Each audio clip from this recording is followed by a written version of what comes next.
राजनीति दिखती है, उन लोगों के पास भी सत्ता में रहने का मौका था।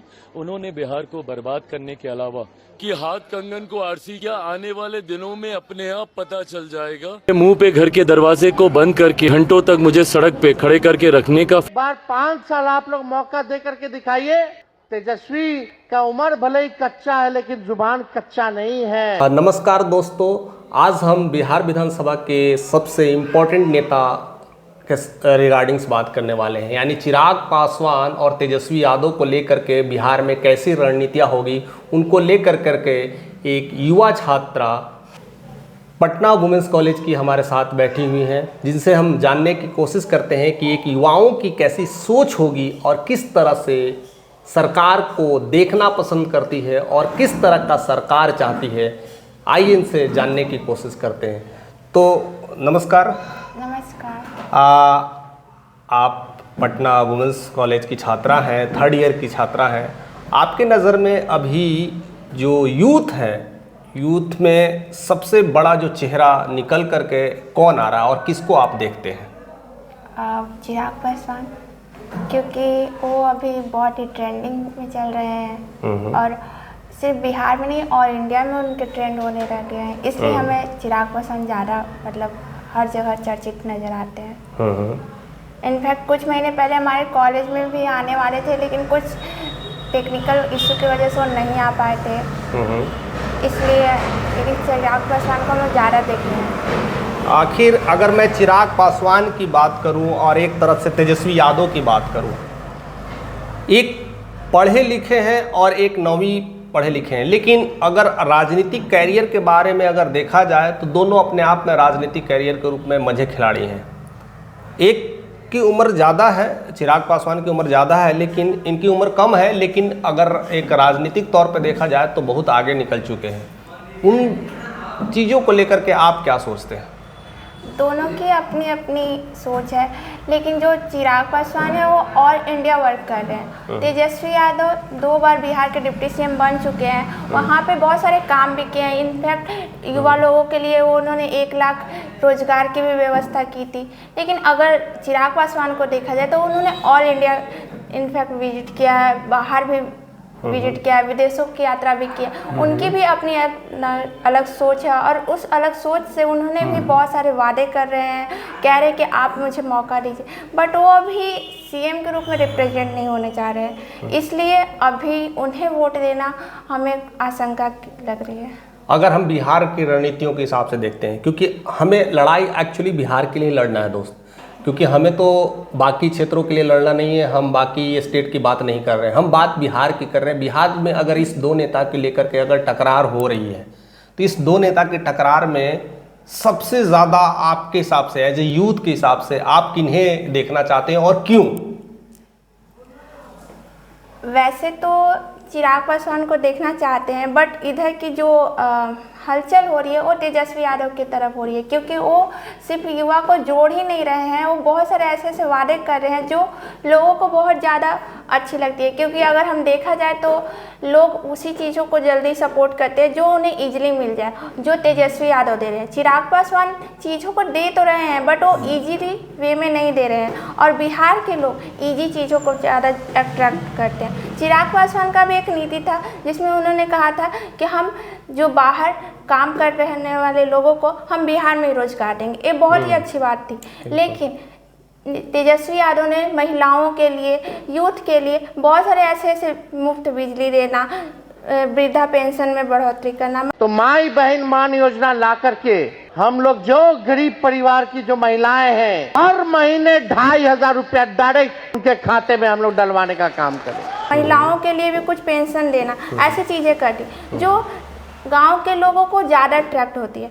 युवा अट्रैक्ट तो होते हैं, लेकिन उन्हें ना सही और जल्दी चीज़ें चाहिए होती है, क्योंकि आज के दौर में सब कुछ को जल्दी पाना और इजी पाना है, और इजी पाने में तेजस्वी यादव अपने वादों को ज़्यादा कर रहे हैं। ओके, एक और चीज़ है दोस्तों, क्योंकि बिहार में आपको पता है कि जाति के बिना कुछ नहीं होता है, और बिहार में जाति का एक ऐसा स्वरूप है जिसको लेकर के पूरी वोट बैंकिंग टिकी हुई है। अगर हम तेजस्वी यादव की बात कर रहे हैं तो उनका एक अपना मुस्लिम वोटर्स है, और वक्त बिल को लेकर के और भी वोटर्स उनके बढ़ गए हैं। अगर एक होकर के हम लोग लड़े, इंशाअल्लाह हम लोगों की जीत सकते हैं। और दूसरा एक यादव का बेल्ट है और बाकी लोगों का भी एक अलग उनका सम्मेलन है। चिराग पासवान एक दलितों के नेता हैं और अभी वो मुस्लिम उनसे खफा है। अगर जाति समीकरण की बात भी करें तो चिराग पासवान अभी लीडिंग में नहीं दिखाई पड़ रहे हैं। उसको लेकर के आप क्या सोच रहे हैं? चिराग पासवान जाति को रिप्रेजेंट ना करके, लेकिन उन्होंने सनातन को रिप्रेजेंट किया। अगर वो सनातन को रिप्रेजेंट करे तो पूरे हिंदुत्व का वोट उन्हें मिल सकता है, लेकिन उन्हें सनातन को डायरेक्टली अगर बोले तो वो ज़्यादा ही हिंदुत्व का वोट ले लें। अगर हिंदू का वोट मिलने लगेगा तो तेजस्वी का वोट अगेन इस पॉइंट पर आपको रोकना चाहूँगा, क्योंकि अब लड़ाई बिहार की है। हम लड़ाई दूसरे स्टेट की बात नहीं कर रहे हैं। हम बिहार में सनातन के लेकर करके क्या बिहार में हम अपना झंडा गाड़ सकते हैं, एक सीएम के पद को रिफ्लेक्ट कर सकते हैं? तो सीएम के पद के लिए उन्होंने अपना चेहरा दिखाया ही नहीं, तो हम कैसे यानी इस बार के लिए सीएम के लिए वो रेडी नहीं है?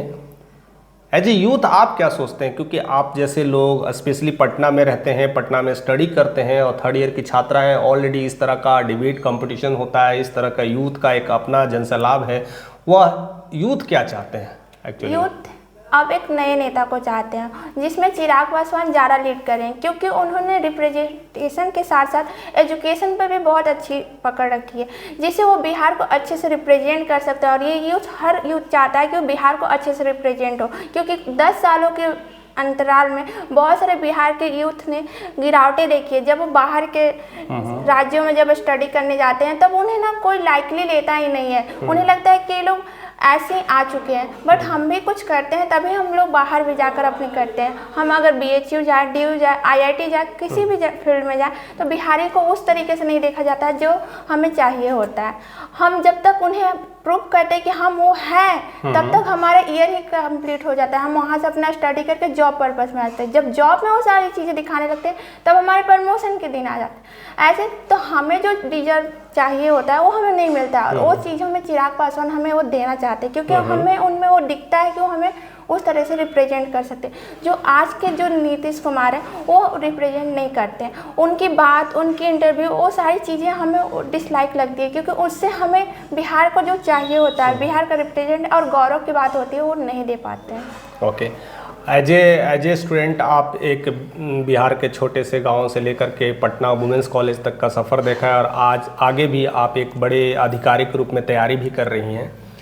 तो एक एजुकेशन के हिसाब से अगर हम देखा जाए तो एक छोटे जगह से लेकर के इस बड़े लेवल तक, UPSC लेवल तक अगर इंसान अगर सोचता है तो उनके पीछे किस तरह का एजुकेशन में बदलाव बिहार में देखने को मिला है? क्या इस तकरीबन जो शासन जो चल रहा है, लालू राज चला, उसके बाद नीतीश राज चला, इन सारे शासनों में लेकर लगता है कि इस तरह की शिक्षा में कोई चुनौतियाँ ये है कि लोग अपने आप को उस तरह से रिफ्लेक्ट कर सकें? अगर शिक्षा की बात करें तो बिहार की शिक्षा इतनी बुरी है कि अगर चाहें तो लोग यहाँ से, गांव से, शिक्षा ऐसी चीज़ है जिससे हम सारी चीज़ों के बारे में जान सकते हैं। एक वोट जो चुनाव होता है उसमें हम सही नेता को चुनने के लिए ना शिक्षा बहुत इंपॉर्टेंट होती है। अगर वो सही शिक्षा हमें मिले तो जाति जो जनगणना होती है, जाति से हम वोट देते हैं, वो वोट बैंकिंग बंद हो जाएगा। लेकिन वो वोट बैंकिंग बंद ना होने की वजह से आज शिक्षा में वो चीज़ें नहीं मिल पा रही है जो हमें चाहिए होता है, क्योंकि सरकार भी ये चाहती है कि हम उसे उस तरीके की शिक्षा ना दें ताकि वो हमारी जो जातीय वोट बैंकिंग जो हमें आ रही है वो ना आ पाएगा। इसलिए वो हमेशा शिक्षा उस तरीके से हमें नहीं मिल पाता।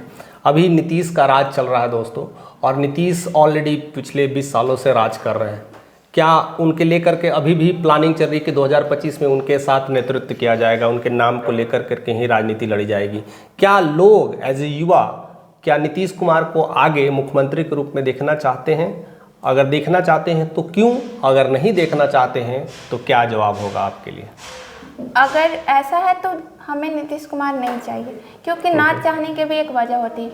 हम 10-12 पास होने के बाद मिक्स में ज़्यादा युवा लोग बिहार बोर्ड से अपने एजुकेशन पूरा करते हैं। जब 10 और 12 को पास करने के बाद जब वो ग्रेजुएशन के लिए जाते हैं, क्योंकि हर कोई JEE और नीट नहीं करता, बहुत सारे युवा लोग ग्रेजुएशन करते हैं। जब वो करते हैं तो यहाँ पे बहुत सारी ऐसी यूनिवर्सिटियाँ हैं जहाँ पर 3 साल की डिग्रियाँ 5 साल में मिलती है। अगर वो 5 साल ग्रेजुएशन की डिग्री लेने में ही रहेंगे तो बाकी के साल वो अपने जॉब पर्पस में कैसे खड़े उतर पाएंगे? क्योंकि ग्रेजुएशन भी एक ऐसा सीढ़ी है जिसमें हमें वो सारी चीज़ें मिलती है जिससे हमें पता चलता है कि हमें आगे कैसे और किस फील्ड में जाना है, और वो फील्ड हमें तभी पता चलेगा जब हम उसमें अच्छे से निपुण हो पाए। लेकिन वो सारी चीज़ें यहाँ के बोला जाए तो 99% कॉलेज वो नहीं दे पाता है, यहाँ तक कि पटना यूनिवर्सिटी भी उसे नहीं दे पाता है। हमारा कॉलेज इसलिए दे पा रहा है क्योंकि वो ऑटोनॉमस है, उसे बाहर की राजनीति से कुछ मतलब नहीं है, वो ऑटोनॉमस अपनी मर्जी चलाता है। बट हर कॉलेज उस ऑटोनॉमस में नहीं आता है, इस वजह से वहाँ की एग्ज़ाम भी बहुत डिले होती है, रिजल्ट भी बहुत डिले होते हैं, जिसकी वजह से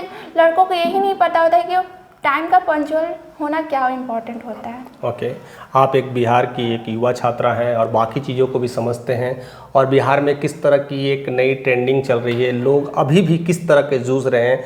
मैं ऐसे बहुत धरातल पे चीज़ों को देखा है, लेकिन एज ए युवा के तौर पर आप क्या देखते हैं कि बिहार में क्या क्या चीज़ें बदलाव होने की ज़रूरत है? इन शॉर्ट आप अगर बतला दें कि ये चीज़ें चेंज करने की ज़रूरत है, चाहे अगर इस तरह से बदलाव आए तो शायद इस मुद्दे को सरकार तक पहुंचती है, तो शायद कुछ इस पे विचार कर करके कुछ अलग तरह के राजनीति करें। इसके बारे में क्या आप सोचती हैं? अगर किसी चीज़ की सबसे बड़ी बदलाव की ज़रूरत है तो यहाँ पर एजुकेशन की बदलाव की ज़रूरत है। उसके साथ साथ हमें प्लेसमेंट की भी बहुत ज़रूरत होती है। अगर कॉलेज लेवल पर अगर हम प्लेसमेंट मिलने लगे तो बहुत सारे जो युवा जो ग्रेजुएशन के बाद ये सोचते हैं कि हमें आगे क्या करना है, वो ठहराव लगेगा। उनके पास एक बेसिक चीज़ें होगी जिसके वजह से वो दूसरे चीज़ों के लिए बहुत ईजिली प्रोवोक हो सकते हैं। बट अगर प्लेसमेंट ना मिलती है और यहाँ के युवा को तो ये भी नहीं पता होता है कि हमें ग्रेजुएशन के बाद क्या करना है, ओके, तो हम कैसे बोल सकते हैं कि वो एक अच्छा नेता चुन पाएंगे जब उन्हें खुद के बारे में श्योरिटी ना हो। ओके दोस्तों, not the last but at least one question और रह गया है कि ये सब सारी चीज़ों की बाधाओं को आप देख रहे हैं, आप एक युवा छात्रा से भी बात कर रहे हैं, युवा छात्रा की सोच को देख रहे हैं,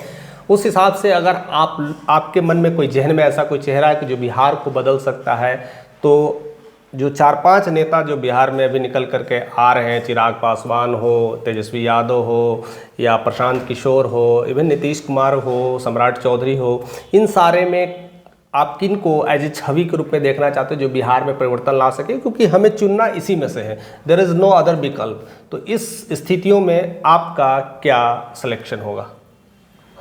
अगर ऐसे देखा जाए तो हम चिराग पासवान को चुनेंगे, क्योंकि वो एक एजुकेटेड नेता भी हैं और एजुकेशन एक ऐसा चीज़ है जिससे हम दूसरों को भी बहुत ईजिली हेल्प कर सकते हैं, और इसमें अगर कहा जाए तो सबसे आगे के रेस में चिराग पासवान ही है। ओके, तो दोस्तों आपने देखा कि हर युवाओं की पसंद अब चिराग पासवान के खाते में जा रहा है, लेकिन चिराग पासवान अभी वो 2029 के लिए रेडी नहीं है।